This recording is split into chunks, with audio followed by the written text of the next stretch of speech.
शिंदखेडा तालुक्यात अतिशय छोट्याशा अशा गावात एका शेतकरी कुटुंबात जन्मलेल्या तसेच गावातल्या जिल्हा परिषदेच्या शाळेत शिकलेल्या परंतु आज कनिष्ठ महाविद्यालयात प्राध्यापक म्हणून ज्ञानदानाचे पवित्र काम करीत असलेल्या प्राध्यापक विनयकुमार पाटील यांना नुकताच ओम साई विकास प्रतिष्ठान संचलित बीबीसी फिल्म प्रोडक्शन महाराष्ट्र राज्य निर्मित राष्ट्रीय पातळीवरील दिव्य महाराष्ट्र साई पद्मश्री पुरस्कार घोषित करण्यात आला आहे।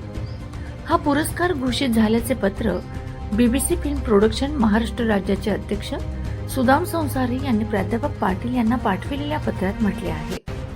प्राध्यापक विनयकुमार पाटील हे शिंदखेडा तालुक्यातील दत्तवापूर येथील रहिवासी व कैलासवासी भा सु देवरे इंग्लिश स्कूल व ज्युनियर कॉलेज रावेर तालुका धुळे येथे गेल्या 18 वर्षापासून उपशिक्षक म्हणून ज्ञानदानाचे पवित्र कार्य करत आहेत।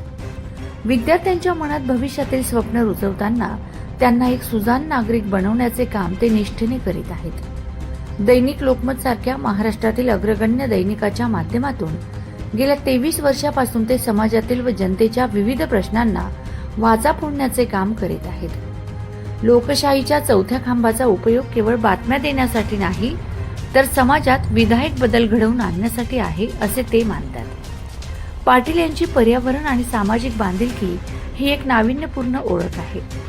केवळ एक शिक्षक किंवा पत्रकार इथपर्यंतच मर्यादित न राहता ते एक कट्टर निसर्गप्रेमी सुद्धा आहेत। निसर्ग मित्र समितीचे आणि मराठा सेवा संघ या संघटनेचे धुळे जिल्ह्याचे संघटक म्हणून ते पर्यावरणाची व समाजाची महत्त्वाची जबाबदारी सांभाळत आहेत। त्यांच्या अर्धांगिनी स्वतः जिल्हा परिषदेच्या शिक्षिका असून त्या देखील नंदुरबार जिल्ह्यातील एका डोंगराळ भागातील शाळेत शिक्षिका म्हणून रुजू आहेत। त्यांच्या या एकूण शैक्षणिक सामाजिक व विधायक कामांची दखल घेऊन ओम साई विकास प्रतिष्ठान संचलित बीबीसी फिल्म प्रोडक्शन महाराष्ट्र राज्याने त्यांची संस्थेच्या राष्ट्रीय पातळीवरील दिव्य महाराष्ट्र साई पद्मश्री पुरस्कारासाठी निवड केली असल्याने मे महिन्याच्या 2 तारखेला त्यांना शिर्डी येथे हा पुरस्कार मोठ्या सन्मानाने दिला जाणार आहे।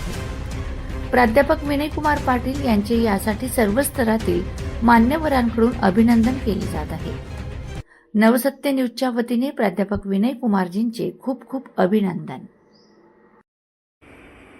नमस्कार मित्रहो, मी सुदाम संसारे, राहणार शिर्डी, ओम साई विकास प्रतिष्ठान आणि बीबीसी फिल्म प्रोडक्शन महाराष्ट्र राज्य निर्मित महाराष्ट्र साई पद्मश्री पुरस्कार हा शिर्डीमध्ये आपण दिनांक 2 मे 2026 वार शनिवारी ठीक सकाळी 10 वाजता परिवार लॉन्स सिटी मार्केट जवळ न्यू रिंग रोड अतिशय पेट्रोल पंपापासून 5 मिनिटाच्या अंतरावर असा हा रम्य आणि प्रसन्न वातावरणामध्ये परिवार लॉन्स मध्ये हा भव्य दिव्य महाराष्ट्र साई पुरस्कार सोहळा आयोजित केलेला आहे। या सोहळ्यासाठी धुळे येथील माननीय विनयकुमार राजाराम पाटील यांची एक आदर्श शिक्षक म्हणून त्यांच्या कार्याची दखल घेऊन त्यांची निवड करण्यात आलेली आहे।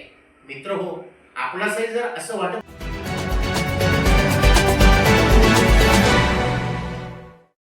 सबस्क्राइब करा, बेल आयकॉनचे बटन दाबा, सोबत शेअर करायला विसरू नका।